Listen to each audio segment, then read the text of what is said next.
ዛሬ እናትና አባቴን እንደ እንግዳ አድርጌ ይዤላችሁ መጥቻለሁ። እንግዲህ እናትና አባቴ እንኳን ደህና መጣችሁልኝ። በጣም ደስ ብሎኛል። ከዚህ በፊት በጥቂቱም ቢሆን በወረቀት መልክ ተጽፎ የነበረውን የጋሽ ማሩን የህይወት ታሪክ የማማን ደግሞ እንዲሁ በማውራት እንዴት ነው በማለት የምንሰማውን የበለጠ ማስታወሻ እንዲሆን ለኛም ለሌላ ቀሪው ትውልድም ደግሞ አስተማሪ እንዲሆን እኔ ልጃችሁ የተወሰነ ጥያቄዎችን ይዤላችሁ መጥቻለሁ። የመጀመሪያ ጥያቄ ምንድነው የሚሆነው? የልጅነት ትውስታችሁ የማትረሱት የልጅነት ትውስታችሁ ምንድነው የሚለውን ከባብዬ ጀምራለሁ። እኔ በጣም አመሰግናለሁ፣ እጅግ በጣም አመሰግናለሁ። እግዚአብሔር አምላክ ፈቅዶ እናንተ ተወልዳችሁ አድጋችሁ ከኢትዮጵያ ወደ ሆላንድ እናንተ ለመጎብኘት መጥቼ እናንተ ባዘጋጃችሁልን በጠየቃችሁን መጥቼ በአምስተርዳም ከተማ ከፎቅ 3ኛ ፎቅ ላይ ቁጭ ብዬ ቃላት በጠይቅ ስለተደረገልኝ እና ይሄን ለማድረግ ስላበቃኝ እግዚአብሔርን አመሰግነዋለሁ። የልጅነት ትውስታዬ በጣም ብዙ ናቸው። የአባቴ እናት አባቴ በልጅነቱ በጣሊያን ጊዜ ገና በ20 ዓመቱ ዘምቶ ብዙ ጀብዶ ሰርቶ የመጣ ሲሆን ከዚያ ኃይለ ሥላሴ ሹመት ሲሰጡ ለሌሎች ሁሉ እሱን ሳይሾሙት በመቅረታቸው አኩርፎ ሸፈተ። ከዚያ በኋላ ለኃይለ ሥላሴ ይህን እያደረገ ነው ይህን ያደረጉ ስላሏቸው እንደ ሌሎች እንደነ በላይ ዘለቀ እሱንም አስሮ ለመጉዳት ከፍተኛ ጥረት ያደርጉ ስለነበረ ዱር በመግባት አባቴ ለብዙ ዓመታት በሽፍትነት የኖረ ነው እና የአባቴ እናት ልጇን ስለምትወደው እኔ ልጅ ሁኜ ተወልጄ እናቴ ሌላ ባል አግብታ በዓመት 6 ወር ሕፃን ሁኜ ማታ አብሬያቸው ስተኛ የእንጀራ አባቴ ሽንቴ እንዳልሸናበት ብልቴና ስሩት ተገኘ የሚባል ወሬ ስለሰማች ልጄ ይሄን ቢሰማ ይገልና በዱር በገደል ስለሚል ይገልና ያሳድደኛል በሚል ልጄን እንጀራ እና ወላጅ እናቴን ነጥቃ የአባቴ እናት ወስዳ እኔን ለማሳደግ በርጅና የጸጉር እየሰራች የቀን ስራ እየሰራች ብዙ ባለሙያ ነበረች። የሙያ ስራ እየሰራች ያሳደገችኝ። እኔ አባቴም አባት ገበሬ ነበረ። እኔም ከፍ ብዬ ትንሽ ጎረመስ ሲል አባቴን በእርሻ ስራ በመርዳት ከብት በመጠበቅ ቆይቼም እርሻ በማረስ እያደኩ ነው ያደኩ። ትውስታ አይረሳኝም። የሚገርም ነው። በጣም የሚገርም ትውስታ ነው። አሳዛኝም አጋጣሚ ነው። ግን ምን ያህል ደግሞ በዛ በድሮ ጊዜ ልጅም ሲባል የልጅን ሽንት እስከመጠየፍ ድረስ የሚደርስ ለልጆች ያን ያህል ትኩረት የማይሰጥበት ጊዜ መሆኑ በጣም ያሳዝናል። ግን ደግሞ ቤተሰቦችን እያገዝክ የዘራው አዝመራ ሁሉ አንተ የነካው ይባረካል እየተባለ ደግሞ ስትዘራ ስታጭድ መኖርም ደግሞ ደስ ይላል። አሁን ወደ ማማ ልዙርና በዚህ ጥያቄ ተመሳሳይ ጥያቄ ከልጅነት በጣም ብዙ ነገር እንዳሳለፍሽ አውቃለሁ፣ ብዙ ትዝታ እንዳለሽ አውቃለሁ። ግን ካሉት ውስጥ እንደው ሰው ቢሰማው ብለሽ የምትመኘው የትኛውን ትዝታ ነው? እሺ አመሰግናለሁ። ያው በዚህ በሀገሩ ላይ ለተደረገው ነገር እሱ የተናገረው ነገር ከኔም ውስጥ ሆኖ በኔ ዙሪያ እኔ በመሰረቱ እናትና አባት አላሳደገኝም። ያው እናቴ ታሪክ እንደሰማሁት ነው። እናቴ በተወለድኩ በ9 ዓመቴ ነው የሞተች ነው የሚባለው። አባቴ ደግሞ የ2 ወር እርጉዝ እንደሆንኩ ነው ወደ አዲስ አበባ መጥቶ ድሮም አዲስ አበባ ነበር የሚኖረው የነበረ። ያው የኔ ተፈጠር ብሎት ነው እኔን መጥቶ ከእናቴ ጋር ተገናኝተው ያው እኔ 3 ወር እርጉዝ ነኝ ጥሎኝ ተመልሶ ወደዛ ሄደ። አዲስ አበባ አምቦ የሚባል አገር ቄስ ነበረ፣ እዛ እያገለገለ በዛው ሞተ ነው የሚባለው። ከዛ በኋላ እናቴ በ9 ወር ስትሞት አክስቴ አባቴ ትንሽ እህት ይዛ እስከ 6 ዓመት እንደዛ አካባቢ አሳደገችኝ። ከዛ ደግሞ እሷ በህይወት ተለየች። አዎ የኔ እንኳን ትንሽ ያሳዝናል። ከዛ በኋላ ለአክስቴ ያሳደገችኝ አክስቴ አንድ ልጅ ብቻ የነበራት እንዳጋጣሚ እሷ አደራ ብለው ያደራ ልጅ ናትና ህብሬን አደራ ከበላኸው በልተህ ካለበስከው ለብሰህ እንደ ልጆች እንዳትረሳ ብለው ነበረ። ያ ነገር አልተሳካም። እናቱ እንደሞተች ሚስቱም 5 ልጆቹም በህይወት ተለዩበት። ያክስቴ ልጅ ማለት ነው ያሳደገችኝ ማለት ነው። ከዛ በኋላ ግራ ሲጋባው ምን ያድርግ ምንም ማድረግ አልተቻለም። ያው ብዙ የህይወት ገጠመኞች አሳልተ ጥሩም አላደለ። ከዛ በኋላ እሱ ግራ ሲጋባው ምን ያድርገኝ ሰርቼም አላበላው ሰው ቤትም አልገባም፣ ትንሽ ነኝ፣ ህፃን ነኝ፣ ምን ማድረግ አለብኝ ብሎ እሽኮኮ ብሎ አምጦ ከገጠር ወደ ባህር ዳር ታላቅ እህት የነበረች ከሷ አምጦ ሰጠኝ። እሱም ወደ ስደት ወደ ጎጃም የሚባል ሀገር ሄዶ እዛው ኑሮ ተመልሶ መጥቶ እንደገና ያው ሌላ ሚስት አግብቶ እንደገና እግዚአብሔር ድንቅ ነው ስራው የወሰደው ነው 5 ልጅ መልሶ ሰጦትኝ በህይወት በጤና ኑሮ 95 አመቱ ሞተ። እኔ ከዛ ከእህቴ ከመጣው በኋላ ከእህቴ ጋር አሳደገችኝ። እህቴ ጋር እያደኩኝ ትምህርት ቤት ተገባው።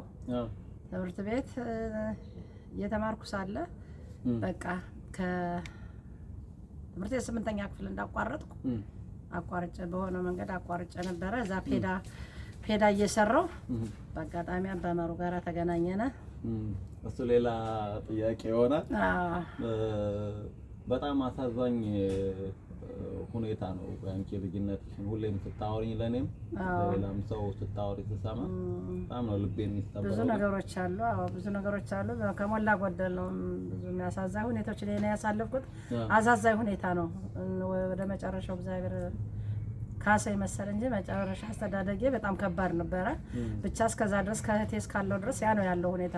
ከእህቴ እስካሳደገችኝ ኖርኩኝ። ከዛ በኋላ ትምህርት ቤት ገባው። ትምህርት ቤት ከ1 እስከ 10ኛ ክፍል ተማርኩ። ከዛ በኋላ ገና እና በማታው ደግሞ እንደገና ቀጣዩ እስከ 12ኛ ክፍል ተማርኩ። በቃ እስከዛ ድረስ ያለው ሁኔታ ያ ነው። እዛ በኋላ እሱ ጋር ነው የተገናኘን። እንግዲህ ሌላ ጥያቄ ካለ ተቀጥላለሁ። አመሰግናለሁ።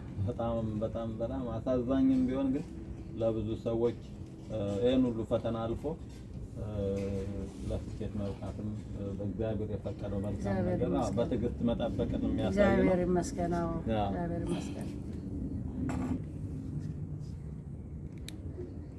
ባቢ ከቅድም ከመለስከው መልስ ተያያዥ የሆነ ጥያቄ ልጠይቅ ነው። ብዙ ጊዜ ስለ አያትህ ታወራለህ፣ በአያትህ እጅ እንዳደግክ ነው የምትነግረን እና እስቲ አያትህ ለየት የሚያደርጋት ስለ አያትህ አንድ ነገር ንገረን ብንልህ ምንድን ነው የምትነግረን ስለ አያትህ? አያቴ መስራት የሚወዱ በተለይ የልጆቻቸውን እኔን የልጅ ልጃቸውን እንደ ብርቅ የሚያዩኝ ሙያ የሚያስተምሩኝ በጥሩ እንክብካቤ የሚያሳድጉኝ አያቶች ናቸው። በተለይ አባቴ እናት የኔ ነገር በጣም ሞቷ ነው። ቀና ናት። ሰው ሲታመም ነይዳሽልኝ ነው የምትባል። ወለቅታ ስብራ ሲደርስበትም ሰው ሁሉ የሰፈሩን ልጅ የምታክም እሷ ናት። በገጠር የገጠር ሐኪም ተብላ ስሟ ይጠራል። ታዋቂ ሰው ናትኝ እና አያቴ በተለይ ሴቷ አያቴ በጣም ስሟ ተጠሪ ነው። አባቴ አባት ግን ያው በሽፍትነት የኖረን ስለነበረ ኃይለኛ ነው። በጣም ኃይለኛ የታወቀ ኃይለኛ ነው። በኃይለኝነቱ ነው የሚታወቀው ናቸውና በእርሻ ስትራ ነበር የሚተዳደሩ። እኔን እባክህ ልጅ ብጅ የጨበጥከው ሁሉ እርጥብ ነውና እና እናርዝራው አንተ በእጅ ጨብጥና በአንተ እጅ የተዘራው ይበቅላል ይለኝ ነበር እና እንደተባለውም እሱ እንዳለኝ አወለጋገጀም ሆነ የያዙትን ዘራው ይበቅላል፣ ያፈራል። ጥሩ ስም ያሰጠኝ ነበር። መልካም። የት ነው ቦታው? ብዙ ጊዜ ልጅነትን ያሳለፍክበት? በጎንደር ክፍለ ሀገር በደቡብ ጎንደር ደብረ ታቦር አውራጃ ደራ ወረዳ ላያፈር ታች አፈር ዋናት የሚባል ገነተ ማርያም የምትባል ቦታ አለች። የማርያም አጠገብ ከዚያ ነው ገነተ ማርያም ነው ያደግኩት። ይሄ ግን ከማማ የትውልድ ቦታ ጋር የሚመሳሰል ይመስለኛል። ደንበርተኞች ናቸው። ደንበርተኞች። ማማ የት ነው ያንቺ? ደግሞ ያንቺ ማሩ እንግዲህ ጋሽ ማሩ ከነ ወረዳው ከነ ላይ በጣም እንትን ነው። ብዙ ዝርዝር ነው የነገርከን። ጉግል ማፕ ራስ አያስፈልግም አሁን ኢንተርኔት ላይ። አዎ የኔውም እንደሆነ በጎንደር ክፍለ ሀገር በደብረ ታቦር አውራጃ በደራ ወረዳ ልዩ ስሙ አርብ ገበያ ሽሜ ማርያም ይባላል። የሱ ገነተ ማርያም ነው፣ የኔ ሽሜ ማርያም ነው። ኩታ ገጠሞች ናቸው በጣም ነው የሚገርመው። እዛ ነው እድገታችሁ የልጅነታችሁ የተዋወቃችሁት፣ ግን እሱን ለቃችሁ መጣችሁ ባህር ዳር ነው ማለት ነው። እኔ እስከ 6 ዓመቴ ድረስ እዛ ነው ያደኩኝ። ከዛ በኋላ ያለውን እድገት ግን እስካሁን ድረስ ባህር ዳር ነው ያለሁኝ። እኔ ብዙም የገጠር እድገት እንዴት ነው ብትለኝ አላረምኩም፣ አልኮተኮቱም፣ አልዘራውም፣ ምንም አላልኩኝም። የከተማ ልጅ ነው እንደማለት ነው። እንደኛ የከተማ ልጅ ነው እድሉ ነው። አይ እናት አባቴን ባልሰደርኩ ነበርና የገጠሩን ህይወት ባየው ጥሩ ነበረ። ቢሆንም ግን እግዚአብሔር እንደፈቀደው ነው የሆነ። ያው እግዚአብሔር የፈቀደውን ነገር አሜን ብዬ ተቀብያለሁ እንግዲህ እንጂ እኛ ያው ኩታ ገጠሞች ነን። እዛ እንተዋወቅም። አጋጣሚ ሆኖ ባህር ዳር አስተዋወቀን፣ ባህር ዳር ተገናኘን። ከዛ ስንጠያየቅ አንድ ሀገር ሰዎች ሆነን። የሚገርም ነው፣ በጣም የሚደንቅ ነው። ባባ በፈጠራ ስራ የጣውላ ክፍል ቴክስታይል ስትሰራ የእንጨት ክፍል ኃላፊ ሆነህ ሰርተሃል 34 ዓመት እና ወደዛ ከመግባትህ በፊት ያው በዛም ሙያው ነው በጣም ብዙ ስራዎችን ትሰራ ነበር። የፈጠራ ስራዎች ስራው ከሚጠይቅህ በላይ ማለት ነው። እና አስታውሳለሁ ያቺ አሻንጉሊት የላባደሮች ቀን በጣውላ አሻንጉሊት ሰርተህ የሚንቀሳቀስ አሻንጉሊት ሮቦት በለው እንግዲህ በዛ ሰዓት ሮቦት ሁሉ ሰርተሃል በእንጨትና የዛ መሰረቱ ከልጅነት ተመልሰህ እንደዛ አይነት ነገር የፈጠራ ስራ ጎበዝ መሆንን ምናምን ያሳየበት አጋጣሚ ነበር እዛ ገና ገጠር እያለ ነው ወይ ከመጣህ በኋላ ነው እንደዚህ አይነት ችሎታ እንዳለች ያወቀው? በገጠር ሳለሁ የሚገርም ነገር የከተማዎችን ስራዎች ሁሉ አይ ነበር እና እንደዚህ እንደውም ትዝ ይለኛል ወደ ካፈራዋና ታሙት መጥቼ ስመለስ ሳይክል ሲነዳየው ሳይክል ሲነዳ ስላየሁኝ ሳይክል ለመስራት እንቆቆ የሚባል ጠመዝማዛ እንጨት አለ እንዳረግ ያለ እሱን ሚስማር ገዝቼ አምጥቼ ያ በሚስማር አጋጥሜ ጎማ የእንጨት ጎማ ሰርቼ ሳይክል ሰርቼ እንዳልወድቅ ግርና አንቧት ይገፉኝ ይላቸው ነበር። አቀበት ወደ ቁልቁለት ወጣት ሲገፉኛች እንጨት ያለች ይዛኝ ወርዳ ትላለች። አንድ ቀን እንጨት ጋር ተጋጭታ ተሰበረች። እኔንም ጎዳችኝ፣ እሷም ተሰበረች። የአባቴ አባት አይቶ በጣም ተቆጣኝና እናት የአባቴ እናት ተወደኝ ስለነበረ በመመታቴ በጣም አዝና ሁለተኛ ልጅ ቃል ኪዳን ገባልኝ እንዲህ ያለ ተንኮል እንዳሰራለች። በዚያ ምክንያት ተዋት እንጂ በልጅነቴ ብዙ ገጠር ሳለሁ ለፈጠራ ስራ እጥር ነበረ። ብዙ ነገር ሰራ ነበርና ባህር ዳር ጨርቃ ጨርቅ ፋብሪካ ባህር ዳር ከተማ ገባ። በኋላ ለብዙ አመታት በግል ስራ ሰራ ቆይቼ የእንጨት ስራ ክፍል ገባሁኝ። እንጨት ስራ ክፍል ስገባ ከረዳት አናጢነት ወደ ሙሉ አናጢነት፣ ከሙሉ አናጢነት ሱፐር አናጢ፣ ከዚያ የክፍል ኃላፊ ደረጃ ደርሻለሁ እና የፈጠራ ስራ በመወድ ብዙ ነገሮች ሁሉ ስራ ነበር። አለዚህ ስቶፕስ ስፔሪንግ የሚባል ማሽን የሸማኔ ክፍል ማሽን እንትን የሚል ማሽን ጠፍቶ መቀያየሪያው ሲጠፋ የወደቀ ሽቦ ጠምዝዤ ሰርቼ በአንድ ቀን 4 ማሽን ተነስቶ እንዲሰራ እንዲምርት እንዲያመልክ አደርጋለሁ። እና ያቺ አሻንጉሊት እንጨትም እዚያ ነው በዓላት ሲከበር አመታዊ በዓል ስለምናከብር የፋብሪካ አብዮት የሚባል ነበር። የዛን ጊዜ በአብዮት ቀን ሲከበር እንጨት ላይ የሰው አሻንጉሊት ባንዲራ ይዛ አንዱን ከፍ አንዱን ዝቅ እያደረገች እጇን በገመድ በታች ተደብቄ በገበያ ስሰባት አንዱ ባንዲራ ከፍ አንዱ ባንዲራ ዝቅ እያለች ዘፈን ስትሰማ እስክታ እየወረደች ሰው ሁሉ ሳስብ ምን ጉድ ነው እንደውም እንደዚህ መለዝ ነው እንትና ወርዶ ምንድነው ያ ነገር ቤት አለ ቢብሎ ከመድረክ ታች ተሚወርድ ድረስ ተዚህ ይለኛል። እና የፈጠራ ስራ ነበር በጣም የሚገርም እና አለቆች ማን ይሉኝ ነበር? ካሜራ ማይንድ ይሉኝ ነበር። በጣም በችሎታ ፈጥ አለቆች እኔ እንዲደረግልኝ ብዬ ጠይቃቸው አላውቅም። ለስራ ጉዳይ ግን እነሱ ይፈልጉኝ ነበር። ለአንዳንድ ችግር ሲደርሱ ጠይቁት እሱን አማከሩ ነበር። እና በዚያ ነው አስታውሳለሁ። ስሙን ረስተውት ያ ጥቁሩ ቀጭኑ አለቃ ሆኖ እንትን የተሰጠው ጥቁር ቀጭን ስሙ ማን ነበር? ተስፋውን ላይ ነበር መሰለህ። ወረቀት ስላለኝ የጋሽ ማሩ አለቃ ሆንኩኝ እንጂ የጋሽ ማሩን ሩብ የሚያህል አላውቅም ነበር። ካሜራማን እንደሚለውንም ከሱ ነበር የሰማሁት። ትክክል። እሱ ያው ትህትናም ስላለው ሐቁንም ተናግሯል። ያው ብዙ ሰዎች ፈጠራህን እንደሚያደንቁ አውቃለሁ። ወደ ማማስ ዞር በጣም የምትኮሪበት የጋሽ ማሩ የፈጠራ ስራ ከሰራው እስከ ወይም ደግሞ በስራ ህይወት ውስጥ ወይ ቤት ውስጥ የሰራው ሊሆን ይችላል። ቤት ውስጥም ብዙ ነገሮችን ይሰራል፣ የቤት መገልገያ እቃዎችን። በልጅነቴም አስታውሳለሁ አሁን ማሙት የምንለው በጣም በውድ የሚሸጥ እንደ መረቡ ነው። ከዛፍና ከዛፍ ታስሮ የምንወዛወዝበት እሱ መዝናኛ ነው። ትልልቅ መዝናኛዎች ላይ የሚቀመጥ የሚሰራ ስራ ነው። የግራውንድ ቴስት ገመድ እሱማ ሌላ ነው። ይሄ ደግሞ እንደ መረብ ሆኖ ተኝተን የምንወዛወዝበት እሱ ማሙት ይባላል በእንግሊዘኛና ምንድነው ከባባ በጣም እንደው አረሳት ምክን ፈጠራውን የምትያት ምን ትሆን? ያው እርግጥ ብዙውን ጊዜ በስራ ውስጥ ያለውን ስራ እኔም ጋር ብዙም አንግባባ ማለት አንተዋወቅም ነበር ብዙም የሚሰራውን ስራ። አዎ ግን ካወቅኩት እኔ ካወቅኩት እዛ አፍሪካ ውስጥ አሁን የሚለው ቴብል ግራውንድ ቴብል እንትን መረቡን ሁሉ ራሱ የግራውንድ ቴንሱን መረብ እሱ እንደሰራ ቃለው። ከዛ በኋላ ደግሞ አልጋ እዛም እየተሰራ የሚሸጥ አልጋ ነበረ።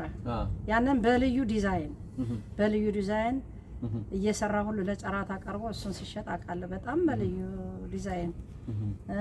ሲቀጥልም ደግሞ እኛ በተገናኘንበት ሰዓት በባዶ ነው የተገናኘን የነበርነ። የምንተኛ አባትን አልጋም ሁሉ ለጊዜው ጊዜ እስከምንደርስ ድረስ በጣውላ ሰርቶ ስንገለገልበት ኖረናል። አዎ መደርደሪያዋም አለች ራሷ ትንሽ ባለ 3 መደርደሪያ ጣውላዋን ገዝቶ እሱ አገጣጥሞ ከጊዜ የደረሰም አሁን አልጥላትም ብዬ ቀን ወጣን ብዬ አልጥላትም። አሁን እሷን አውቃለሁ። ዞሮ ያው እሱ አንድ ነገሩ የሚገርመኝ ለራሱ ከሚሰራ ለሰው ቢሰራ ነው ደስ የሚለው።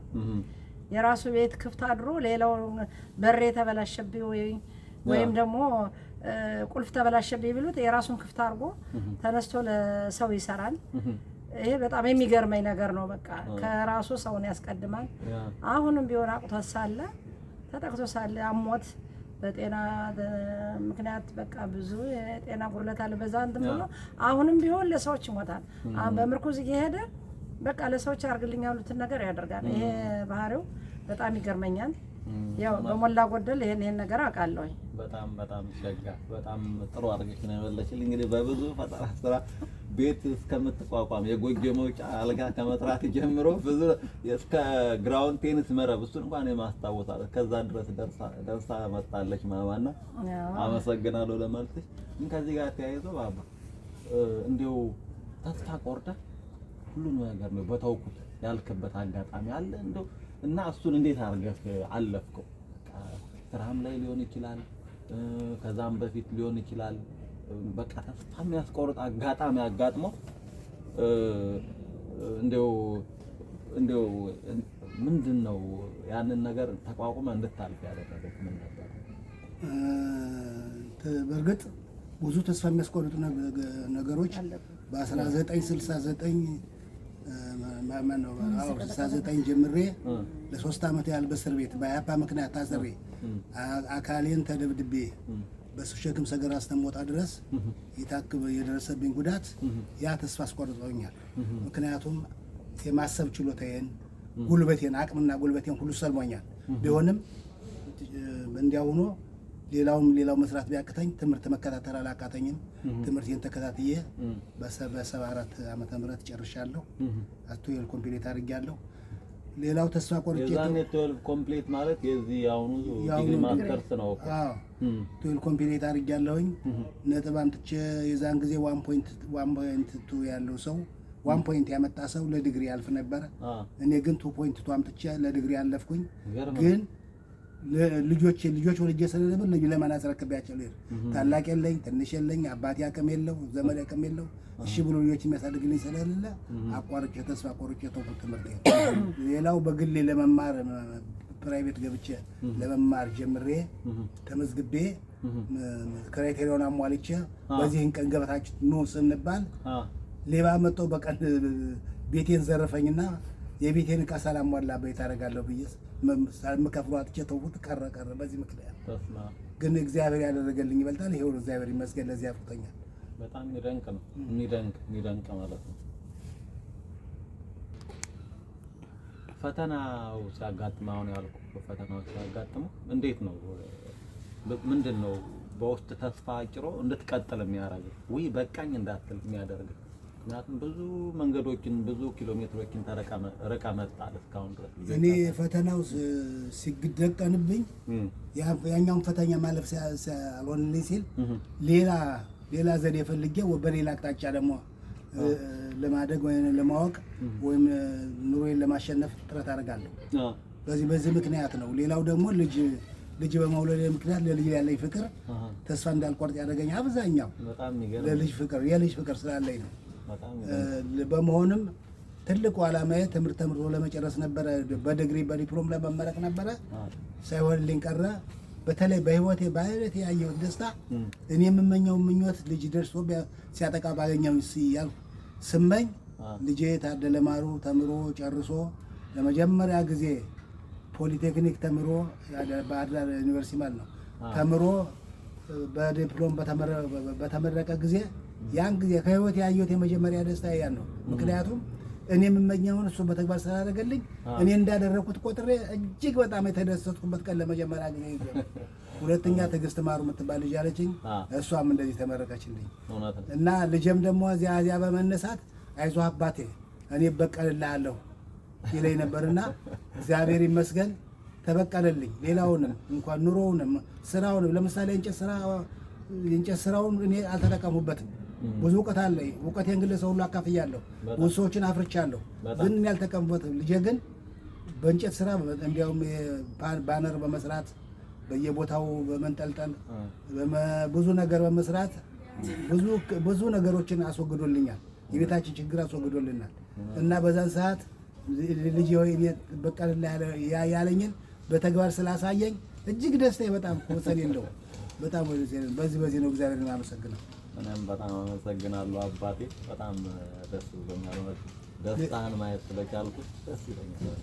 ሌላው ደግሞ አሁን ከፍ አልኩኝ በኋላ አሁን በመጨረሻ ሰውነቴ እየደከመ ሲሄድ እያረጀሁ ማርጀታም አለ እርጅናም አይደለም እርጅናም አይደለም ተስፋ በቆረጥ ልጆቼ እንዴት ነው የማደርጋቸው? እኔ አቅም የለኝ፣ ጤና የለኝ፣ ወንድም ይኮራበታለሁ የሚለው ወንድም የለኝ። እንዴት ነው የማደርጋቸው? እኔ በአንድ ነገር በሞትባቸው ከምን ነው የሚጠጉት? ስጨነቅ እግዚአብሔር አምላክ ለእነሱን ያለው ላትጨነቃልና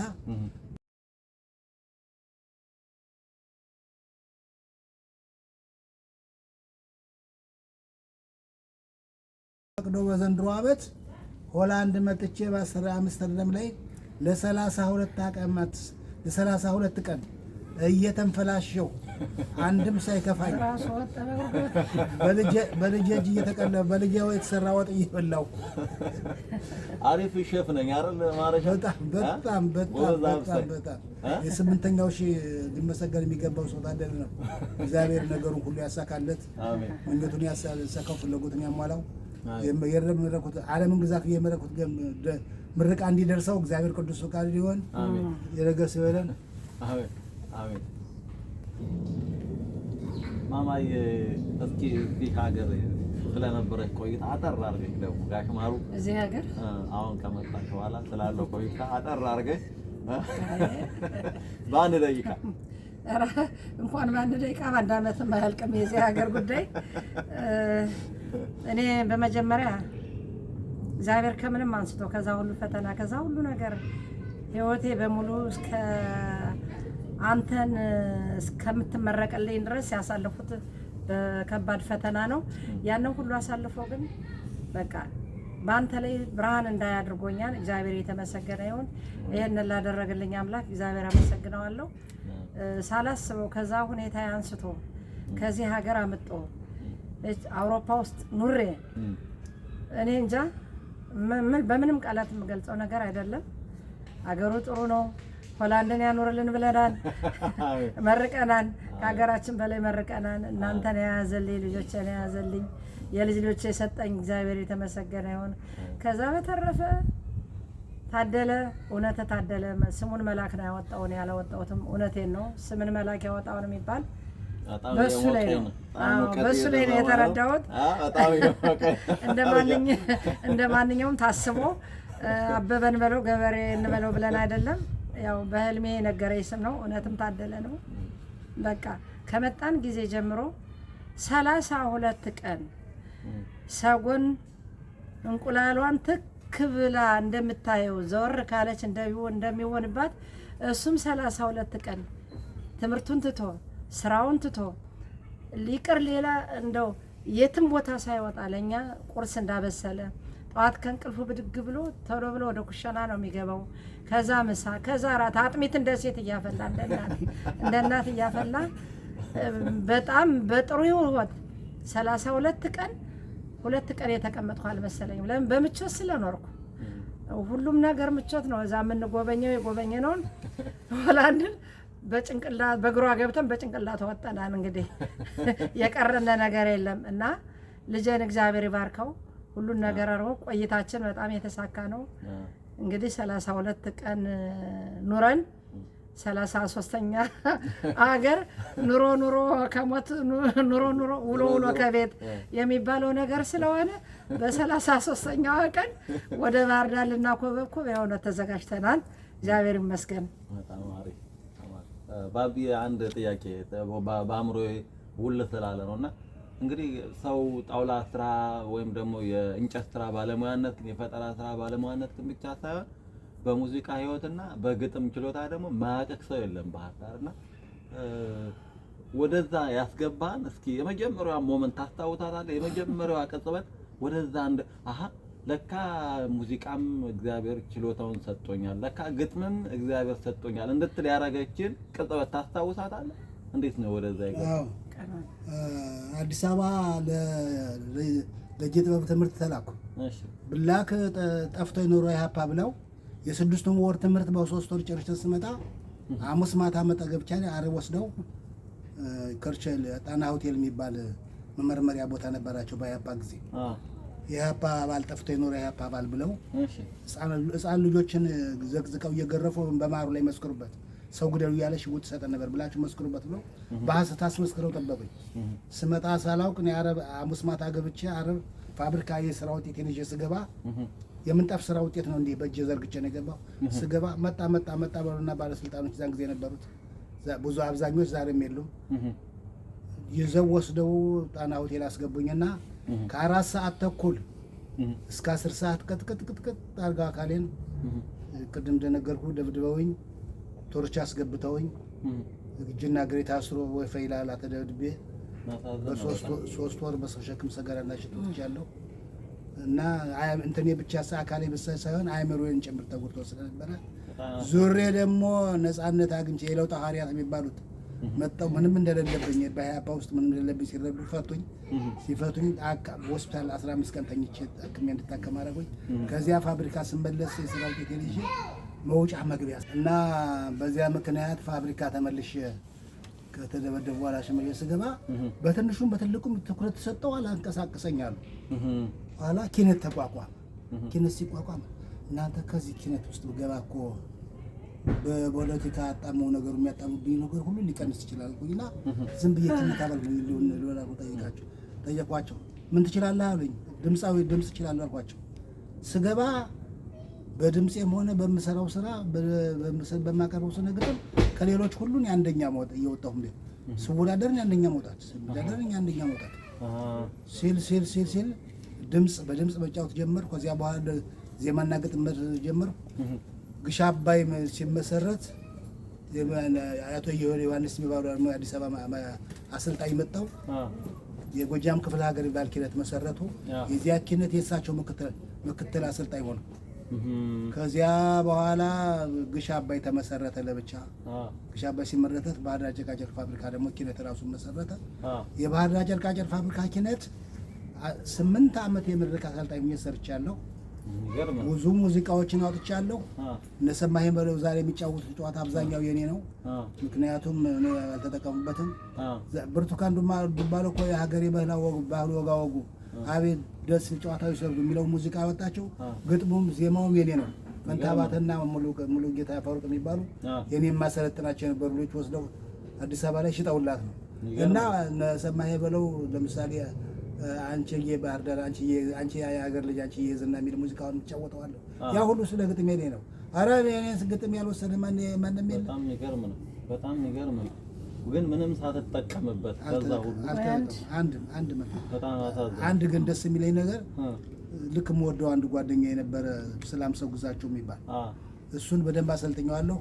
ሙዚቃ ሙሉ ሙዚቃ በእኔ የሰጠው ግጥምና ዜማ አሳትሞ ሽጦ ተጠቃሚ ሆነ። ብዙ ሀገር ጣሊያን ሀገር ኑሯል። አሁን ተመልሶ ሀገር ብሎ ሲመጣ በአጋጣሚ ደም ብዛት ባንድ ቀን አፈንድቶ ገደለው። በጣም አሳዝናለሁ። በጣም የሚገርም ነው። ግን እስቲ ይሄን ሁሉ ነገር ስታረግ ምንም ባትጠቀምበትም እንደ ሰው ብልጣብልጥነትን በውስጥክ ስለሌለ በገራገርነት ነገሮችን ስለምታረግ በጣውላ ስራውን በፈጠራ ስራውን በጣም ብዙ ሰዎች ኢቭን ያንተ የበታች ሆነው የሰሩት ሰዎች ወጣው ከፋብሪካ የራሳቸውን ጣውላ ቤት እየከፈቱ በሀብታም ሲሆኑ በሙዚቃውም የምታያቸው ነው። አሁን የጠራቸው ሰዎች በሙሉ ህይወታቸውን ሲቀይሩ አንተ ግን ሁሉ ኑሮ ምንም እንደሌለ ሆነህ ኑረህ ግን በእግዚአብሔር ቸርነት እስካሁን ደስተኛ ሆነሃል። ግን ከሰራቸው ስራዎች የሙዚቃ ስራዎች ወይ የግጥም ስራዎች እንደ ውስጤን ይነካኛል፣ ነፍስያዬን በደንብ በቃ እኔን ስሜቴን ይነካኛል የምትለው የምታስታውሰው ስራ አለ? ብዙ አሉኝ። ግን የተደሰትኩባቸው ምስጢራዊ የሆኑ አሁን ቅኔን የሚሉት እንደሚባለው ምስጢራዊ የሆኑ ስነ ግጥሞችና ዜማዎችን እንዲያስተላልፉ እኔ የማሰለጥናቸውን ጫውት አድርጌያለሁ።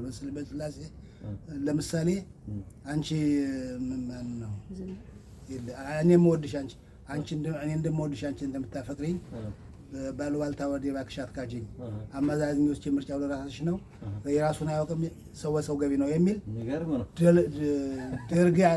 ደርግ እኔ ነኝ ቀጥተኛ ይል የነበረውን የራሱን አያውቅም ሰው በሰው ገቢ ነው የሚል ግጥም ገጥሜ የሚደንቅ ነው። አዎ ሞኛ ያሉት ምስል ብልጣ ያሉት ቂል የራሱ እያደረ ሰው ሲያማስል እያል ብዬ ያገጠምኳት ግጥም ያቺ እንደዚህ ልቤን ደስታ ታሰኘኛለች በቀንነት። ሌላው ደግሞ ህብሬ ጋር እንደተጋባነ ለሷ ሰዎች እንዳያውቁብኝ ለሷ ፍቅሬን የገለጽኩበት አለኝ። ምንድነው ምንድነው አታሳት በጣም በዝቶብህ ነው የግጥም ስራ ነው ነገር የኔ መረሳት የለበትም እንዴ የማመጣው ግን መረሳት የለበትም። ማረጋ የታዴ እናት ነኝ እኮ ጎንደር ደብረ ታቦር ስማዳ ጋይንት አዲስ ዘመን ሀና ፈረዋናት በህልሜም በእውኔም እንደተመኘኋት ፈልጌ ልኬን አገኘኋት ሽሜ ማርያም ላይ ልኬን አገኘኋት የሚገርም እያሉ ዘፈንኩላት። እንዲያውም አንድ ሴትዮ እንግድነት ተጠርታ የሰላም ሰው ግዛቸው ሚስት እንግድነት ተጠርታ መጣት የሷን ጠላ ቀመሰችና ልኬን አገኘኋት ለካ ይህች ናት ትላለች። የጠላውን አጣጣማ ማለት ነው። ልኬን አገኘኋት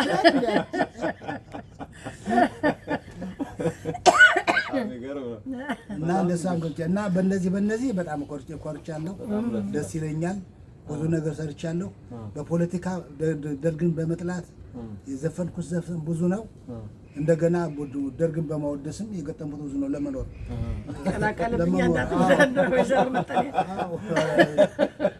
ምክንያቱም ከመሪያችን ጋር ወደፊት አስመሳዎቹ ይንጠሩ በወንፊት እያል መንግስት ኃይለማርያም ራስ ላይ ዘምታላ እኮ ራስ ላይ መዝመት ነው። አላሊ ቀጠቀጠው አይደለ ቀጠቀጠኝ በኋላ የሚገርም እኮ ወይ ጉዳይ ያንተ ተምረኛ ነው እኮ እና እግዚአብሔር ታደለ ትምህርቱን እንደጨረስ 8ኛ ክፍል እንደተፈተነ ወደ እናቴ ክፍል ሙያ እንዲማር አገባሁት። 10ኛ ክፍል እንደተፈተነ ጊዜው ለምን ያልፋል ብዬ ደግሞ ጋራጅ አስገባሁት ክረምት ላይ። ከዚያ ደግሞ 12ኛ ክፍል እንደተፈተነ ስዕል ቤት ራሱ እንትና የሬዲዮና ቴሌቪዥን የሚሰሩ አሜሪካ ይገብተዋል። ዛሬስ እነሱ ቤት አስገባሁት። በዚህ በሶስቱ ቦታ ላይ ብቻ ብዙ እውቀት ተቀስሞ ወጣ። በዛ በኋላ እረፍ ቢሉትም አያርፍም። ስራ ፍለጋ እሱ ባሰ ተበቀለልኝ ብሎ ከቶም አምስተርዳም ላይ ይዞኝ መጣ። ጉድ አረገና አምስተርዳም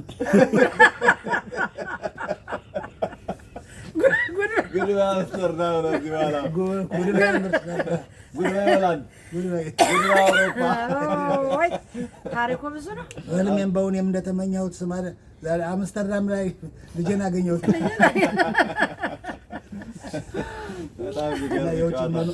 የውጭ ሀገር ኑሮን እመኘው ነበረ። እግዚአብሔር ይመስገን አየሁት። አየህ በልጄ ምክንያት አየሁት። እግዚአብሔር ይመስገን፣ እግዚአብሔር ይመስገን፣ እግዚአብሔር ይመስገን። እውነት ነው ማማዬ። እግዚአብሔር ይመስገን። እግዚአብሔር ይስጥልን። ሁሉን ያደረገ አምላክ እግዚአብሔር ይስጥልን። በጣም ብዙ የምንጫወተው የምንስቀው በጣም ብዙ የምናነሳው ጉዳይ ነበር፣ ግን ከጊዜ አንጻር ጊዜ ስለሌለኝ አንተም ጊዜ ስለሌለ ሁላችንም ጊዜ የለንም። በጣም ብዙ ስንጫወት ብንቆይ ደስ ይለኝ ነበር፣ ግን እስኪ ወደ መገባደጃው እየመጣው ነው። ከዛ በፊት ግን ከዚህ ከአርት ህይወት፣ ከሙዚቃ፣ ከፈጠራ ስራ፣ ከእንጨት ስራ፣ ከዚህ ሁሉ ህይወት ወደ መንፈሳዊ ህይወት ውስጥ እንዴት ገባህ?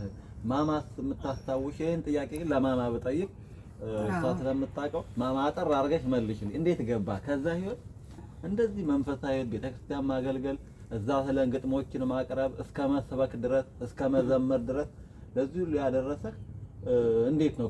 ከዛ የሙዚቃ ህይወት ከዛ ዓለማዊ ህይወት ወደ መንፈሳዊ ህይወት እንዴት ነው? አዎ ይሄ ሁሉም ነገር በእግዚአብሔር ፈቃድ መሆኑን መጀመሪያ ማመን አለብን። ማንኛውም ነገር እና ያው ከኔ ጋር ስንገናኝ ብዙም እምነት ክርስቲያን ቢሆንም እምነት የለውም ነበረ። ብዙም ያን ያለ ለምን የነበረበት በፖለቲካው በኪነቱ በዛኛው ዓለም ስለነበረ የዚህኛው ዓለምን የሚያውቀው ነገር የለም። እኔ ግን ቢከፋም ቢበጅም አሁን ፊተኞች ኋለኞች ፊተኞች ይሆናሉ እንደሚባለው፣ አዎ እጅግ በጣም እንደ ቅድመቱም ቅድመት አይደለም።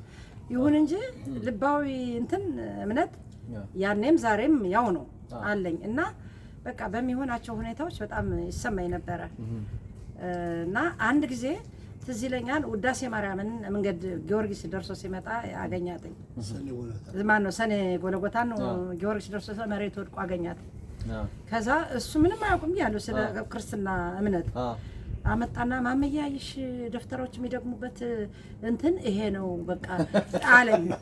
ኋላ አይ አይደለም እኮ ይሄ እኮ ውዳሴ ማርያም ትባላለች እመቤት የምትመሰገንበት ነው እንጂ የደፍተሮች የኛ ነው የክርስትና እምነት ህይወት እንትን ነው አልኩት። ነው እንዴ አለ። ከዛ ታዲያ ምንድነው የምትደረጋ? እችን ጧጧት ስትነሳ ይችን ሁሌ ድገማትኝ፣ ይችን ከደገምክ በቃ ህይወቱ ሁሌ የተሳካ ይሆናል አልኩት። የመጀመሪያዎች ናት። በጣም የሚገርም ነው። መጀመሪያዎች መልእክት ይመስላል። በጣም ነው እንጂ በትክክል ነው የተናገረ እንዴ። እሱማ እሱ እያናገረው ነው በቃ ሁሉም ሌላው ደግሞ መጽሐፍ ቅዱስ ከእሷ ጋር ቆይ ልጨርሰው አይደለ? ልጨርሰው ነው። ከዛ በኋላ ስንኖር በቃ አንድ ወቅት ባታዊ ገብረ መስቀል የሚባሉ ሰውዬ መጡ ወደዛ ወደ ባህር ዳር ስብከት ሲመጡ፣ ከዛ እኔ እየተመላለሱ እንትን ነበረ ተከታተል ስለው እምቢ አለኝ። እሱን እኮ እግዚአብሔር ከማንም በላይ ነው የመረጠው። በሚገርም ሁኔታ ነው የምልህ። ከዛ ተከታተል ስለው እምቢ ሲለኝ አንድ ቀን ህዝቡ መቼም እንደዚህ ዛፍ ቅጠል ነው የባህር ዳር ህዝብ አልቀረም። ሲመጣ እንደው መንፈስ በጆሮ ሹክ ብሎታል መሰለ። ከዛ አምሽቶ አቤት ስንገባ ማምዬ እኔ አምባታዊ ገብረ መስቀል የሚባሉ እኮ አየኋቸው ሰማኋቸው አለኝ። ቤቱ ነው ስለው እንዴ በዛ ቁሜ ባይገርምሽ እንደውም ስህተት እንግዲህ እሳቸውን ማግኘት ማለት ያኔ እግዚአብሔርን ማግኘት ልበል ወይስ ምን ልበል? ከህዝቡ ብዛት አንጻር ማለት ነው። ሂጄ መድረክ ላይ ጉልበታቸውን ሳምኳቸው አለኝ። አላመንኩም አለኝ እንዴ እንኳን ከሰለ እንዴ እስኪ ዛሬ የተሰበከውን ነገር ይስለው የተባለውን ነገር ነገረኝ። እንደው ተጠራጠርኩ። በዳሪ ሰምቶ ነው ወይስ እንዴት ብሎ ነው ብዬ እንትን አልኩ። ከዛ ቀጠለ። በዛ እንደዛ እያልኩ እኔም እግዚአብሔርን ጠይቀዋለሁ። እሱም መጽሐፎችን እንትን ያለ መጽሐፍ ቅዱስ ከኔ ጋር ከልጅነቴ ጀምሮ የአክስቴ ልጅ ነበረ። ጊዮርጊስ መንፈሳዊ ተማሪ ነበረ የሰንበት ትምህርት ቤት። እሱ ነው የሰጠኝ። አብሮኝ በፈተናዎች ሁሉ አብሮኝ ሆነ መጽሐፍ ቅዱስ። አላነበውም ግን ሁለንተናዬ ሲወድቅ እሱ አልወደቀም። አብሬ ነው ይዤው የምዞረው መጽሐፍ ቅዱስ። ያ መጽሐፍ ቅዱስ ለሱ ሰጠሁት። መጽሐፍ ቅዱስን አሁን 4 ጊዜ 5 ጊዜ አንብቦ ጨርሶ ምዕራፍና ጥቅስ አሁን ከቄሶች የበለጠ ቄሶች ራሱ አንዳንድ ነገር ሲጠቃ አይ ጋሽ ማሩ እኛ ልትፈተነ ነው እንጂ ላንተ ጠፍቶ ነው ይሉታል። በቃሉ ነው የሚያውቀው በቃ ምዕራፍና ጥቅሱን። በጣም ይገርማል። ዛሬ በመንፈሳዊ ህይወቱ እግዚአብሔር ይመስገን፣ አሁንም ደግሞ እግዚአብሔር ይመስገን። ደግሞ እኔ በጣም እመኘው ነበረ እመቤቴን እየሄድኩ አለቅስ ነበረ። እመቤቴ ማርያም ሰውዬ ጋር እንደ አገናኝተሽኝ ከሆነ የፈቃድሽ ከሆነ ይሄን ሰውዬ የነበረውን ባለማዊ ያለውን ኪናት ምናምን ነገር ለውጠሽ በመንፈሳዊ ህይወት ለውጭልኝ እመቤቴ ማለት ሰላም አድርጊው ማርያም ለእኔ ባለውለታዬ ናትኝ። ብዙ ነገር አድርጋልኛለች። በቃ እና እንደዛ ብዬ እናገር ነበረ። አብረን የምንኖር አለበለዚያ ግን ለይነ በቃ በዚህ በዓለማዊ ኑሮ መኖሩ እኔ ብዙም አይመቸኝም ከኔ ጋር እያሉ ስል ዛሬ እንደ መስማት ብቻ ከምንም በላይ ዛሬ ለማንም አስተማሪ ሆኖ ዛሬ ዓለማዊ ነገር የሚናገረው ነገር የለም። የዓለማዊ ግጥም ያው የህይወት ታሪክ ሰው ሲሞት ያንን እንትን ይላል እንጂ በምንም ያለበት በመንፈሳዊው ግን መሬት የተወደቀው በቤት ውስጥ ያለው በሙሉ የመንፈሳዊ ግጥም ነው በሙሉ ያለ። ያንን ስላደረገልኝ ክብሩ ከፍ ይበል መድኃኒዓለም። እና አሁን በጣም የጠለቀ እውቀት አለው፣ የጠለቀ እምነት አለው። ዛሬ እኔ እሱን ነው የምጠይቅ። መሰረቱ የሆነ ምንድነው? ያ መጽሐፍ ቅዱስ ነው። እኔ ጋር የነበረ መጽሐፍ ቅዱስ ነው እሱን የለወጠው። እሱ እንዳለችው ያ መጽሐፍ ቅዱስ እኔ ለውጦኛል። 4-5 ጊዜ ደጋግሜ ያደረገ በእርግጥ ደርግ ሲወድቅ ላይ ኬነት ሲፈርስ ኬነቱን ወያኔ ያፈረሰው ሲፈርስ ቅዱስ ጊዮርጊስ በየቀኑ እየሄድኩ ሰርክ ፕሮግራም ስከታተል ቃል እግዚአብሔር ሲሰማሁትና አምጥቼ ሳመሳከረ መጽሐፉ አወቅሁ። ከዚያ በኋላ ወደ መንፈሳዊ ግጥም ገባሁኝ። እንዲያውም ልንገርህ በአንድ ወቅት በኃይለኛ ታመምኩና ትክክል ድንጋይ አባ ገብረ ማርያም ጸበል ሄድኩኝ። እዚያ ተጠምቄ 3-7 ተጠምቄ እሷን ነው የረሳሁት ነገር እሱ ነው። ተጠምቄ እንዲህ ያሉ ጸበል አለ አሉ ልሄድ ስላለኝ ወየውና ነው እኔማ ብዙ ቀን ተመቸኝ አቅቶኝ ነው የቀረው ስትለኝ ተነስቼ ጭልጋ ከአባታችን 3-7 ተጠምቄ መጣ። ከዚያ በኋላ በየዓመቱ ፍልሰታል ኦ ማርያም ልባል መዝሙር አለ የጥንታዊ የምህላ መዝሙር ነው። እሱን እየዘመርኩኝ በየዓመቱ አባማሩ ሊመጡ እንዲያውም ትክል ድንጋይ አባማሩ ነበር ስልስል ብዙ መንፈሳዊ ግጥም ጽፌያለሁ።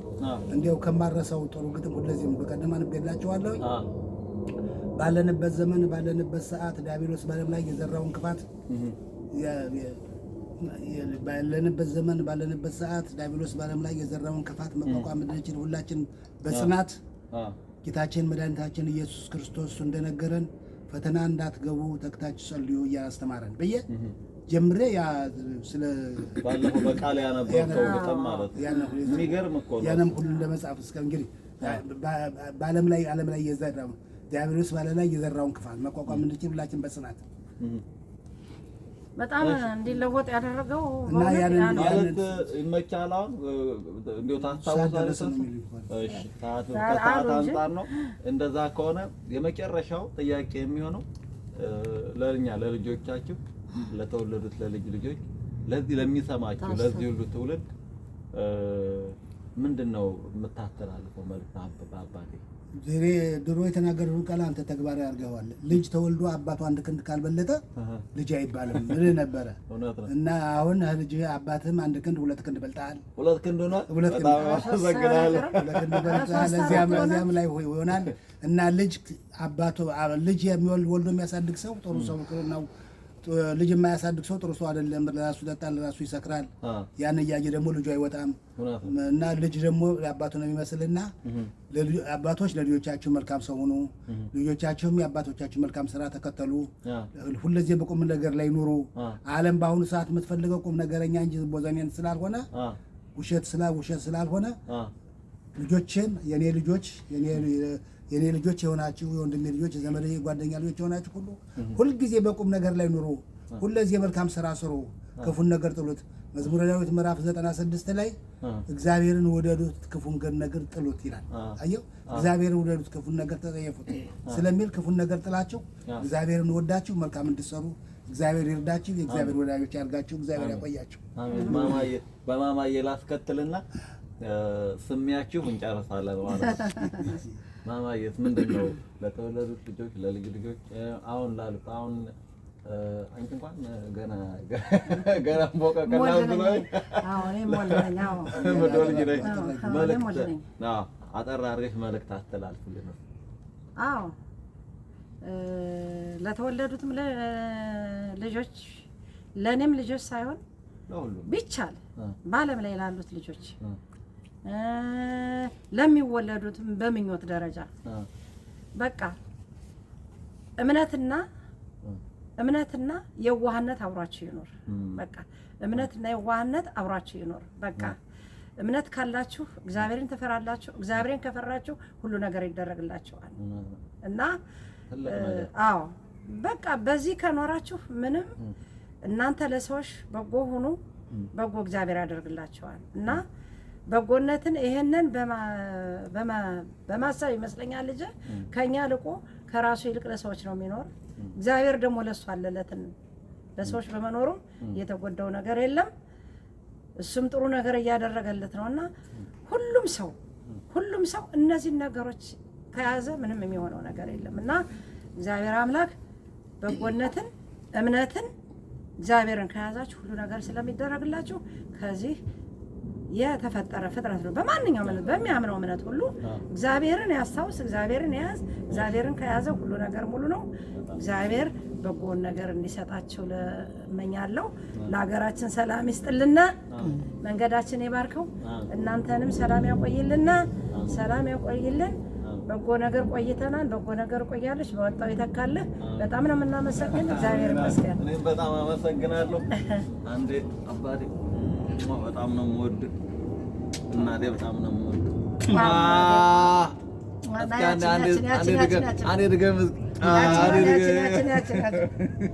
እንወዳለን። አመሰግናለን።